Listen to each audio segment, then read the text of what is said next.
Hello friends, আবারও একটা নতুন ব্লগ নিয়ে চলে এসেছি।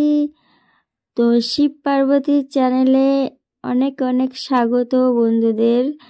তো দেখো, সকালে রেডি হয়ে বেরিয়ে পড়লাম। তো চলো, এখন তো শীতকাল, একটু ঘোরাঘুরি না করলে ভালো লাগবে না। তো দেখো, দুজনে বেরিয়ে পড়েছি। এখন ট্রেনের মধ্যে আছি, সকাল 7টা সময় বেরিয়ে পড়েছি। আর এখন দেখো, আবারও গঙ্গার পাড়ে চলে আসলাম দুজনে স্নান করতে। তো আমি এখন দেখো স্নান করতে বসে গেছি। আর এখানে নদীর স্রোত, প্রচণ্ড নদীর স্রোত, তাই আমি নামতে ভয় পাচ্ছিলাম। তো প্রচণ্ড মানে এত ঠান্ডা লাগছিল, কি বলবো, ঠান্ডাটাও ভীষণ পড়ে গেছে। আর পৌষ মাসের লাস্ট যেহেতু, সেহেতু তো ঠান্ডা একটু পড়বেই। আর এখানে এমনি স্নান টান করে উঠে গেছিলাম। আর মাথায় শ্যাম্পু করতেও ভালো লাগছিল না, আর এত ঠান্ডা লাগছিল। তো আমি ফার্স্ট স্নান করে উঠে পড়েছি, তারপরে আমার বরমশাই স্নান করে উঠে পড়েছে। আর এখন দেখো নদীর জায়গাটা না এত সুন্দর লাগছিল, তো কি বলবো। আর আমরা স্নান টান করে চলে গেছিলাম জেটিঘাট বলে, এখানে গেছিলাম। তো সেখানে গিয়ে একটু ভিডিও শ্যুট করলাম। ভিডিও শ্যুট টুট করে তারপরে এখানটায় লঞ্চ তো আসছিলই না, অনেকটাই লেট করছিল। আমরা বেলুর মাঠ যাব, তো এখান থেকে তো দেখো আমি একটু ভিডিও শ্যুট করলাম এখানেই, তোমরা দেখতেই পেয়েছো শর্ট ভিডিওগুলো শ্যুট করেছি এই জায়গাটায় দাঁড়িয়ে আমরা।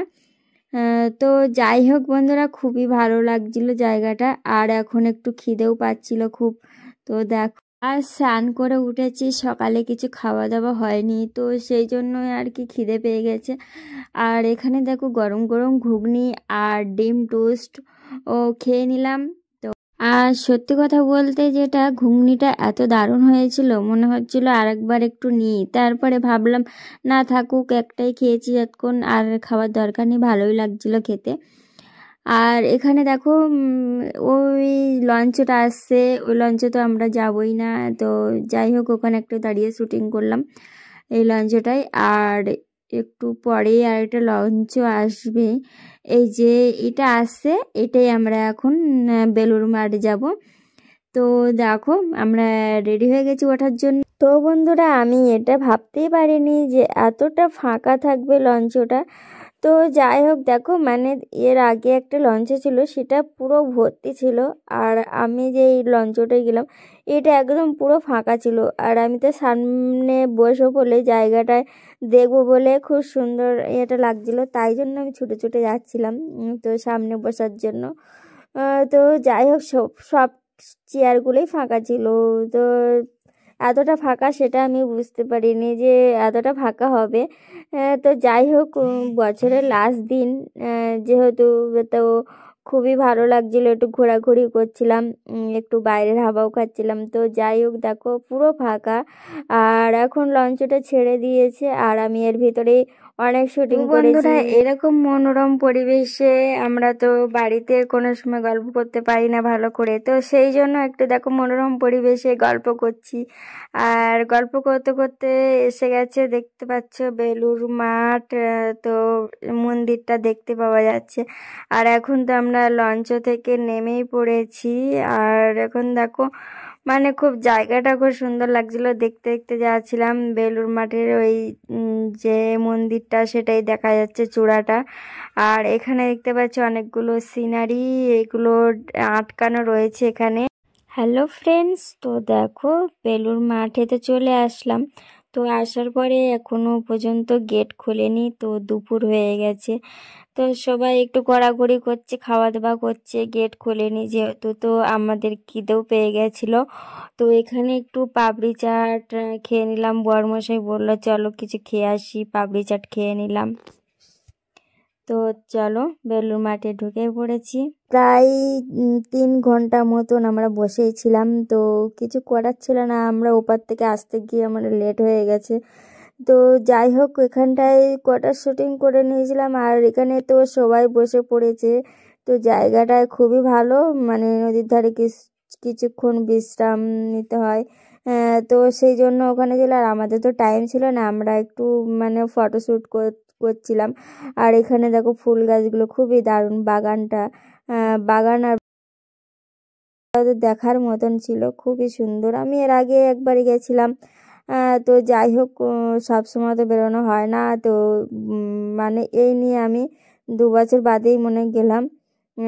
যাই হোক, ওখানে ফুলগুলো আমার দেখতে খুবই ভালো লাগছিল। আর এখন দেখো আমরা বন্ধুরা আমাদের বেলুড় মাঠ ঘোরা হয়ে গেল।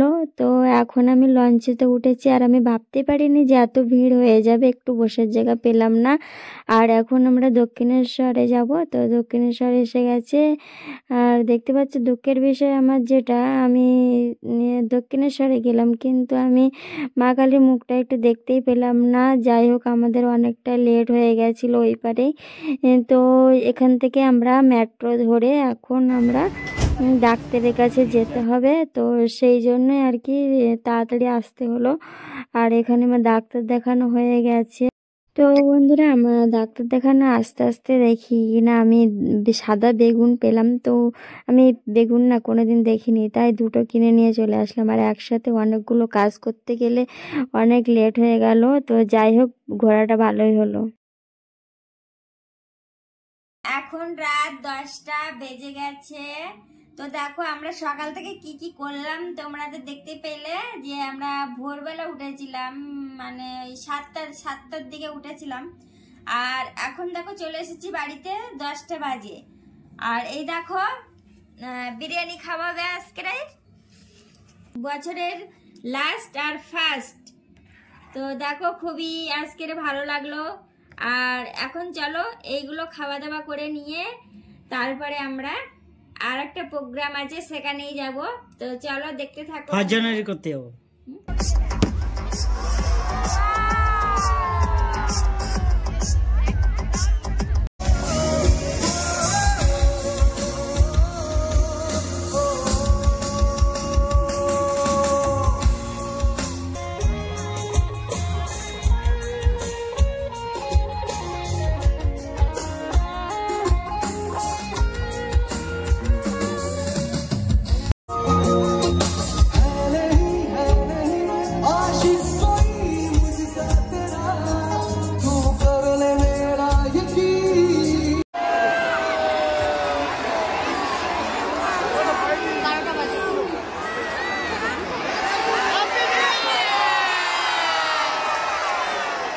হাত দেখাও।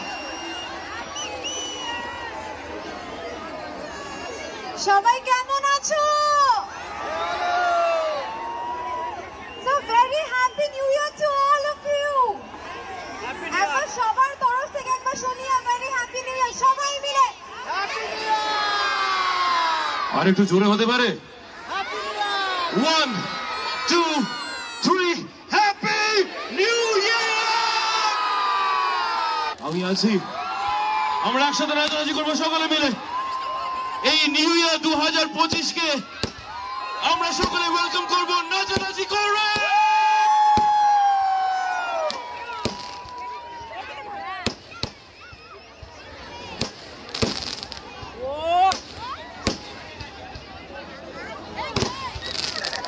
আমরা কি একসাথে গাইবো না একা গাইবো, কি বলো?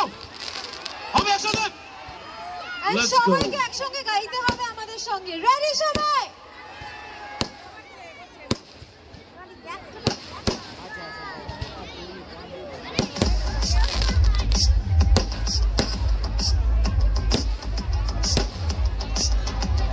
সবার হাতগুলো উপরে থাকবে। এভরিবডি আপ অন দি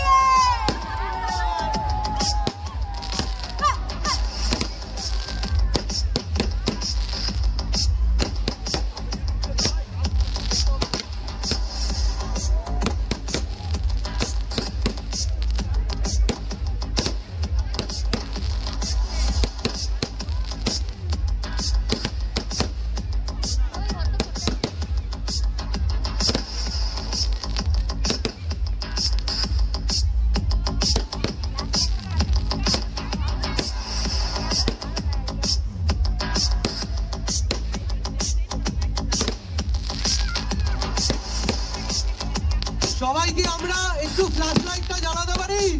সবাই একসঙ্গে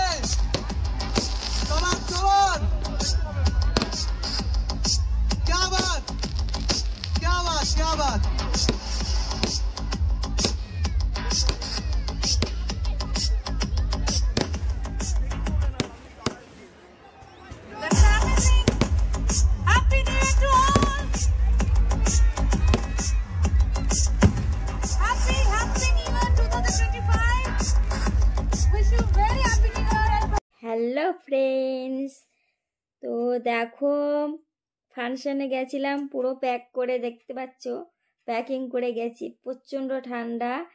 আর এই ঠান্ডার মধ্যে গেছিলাম। তো বছরের লাস্ট আর শুরু হয়ে গেল বছর, আবার নতুন বছর চলে এলো। তা সবাইকে হ্যাপি নিউ ইয়ার। আর দেখো সবাই ভালো থেকো, সুস্থ থেকো, এই বছরটা ভালোভাবে কাটিও। আর সারা দিনটায় আমি কি করলাম তো তোমাদেরকে দেখালাম। তো বছরের লাস্ট দিন ঘুরতে বেরিয়েছিলাম, তো খুবই ভালো কেটেছে। তো সারা দিনটাই মানে সেই সকাল 7টা থেকে আর এখন রাত ওই 1:30 বাজে। তো যাই হোক বন্ধুরা, চলো এখানে আসো, সবাইকে হ্যাপি নিউ ইয়ার জানাও। সবাইকে আমার তরফ থেকে নতুন বছরের হ্যাপি নিউ ইয়ার, ইংরেজির হ্যাপি নিউ ইয়ার এবং বাংলায় শুভ নববর্ষ। শুভ নববর্ষ। সবার যেন স্বপ্ন পূর্ণ হোক এবং সবার যেন যা যা মনের আশা আছে সব পূর্ণ হোক। টাটা। টাটা বন্ধুরা, সবাই সুস্থ থাকো, সবাই ভালো থাকো।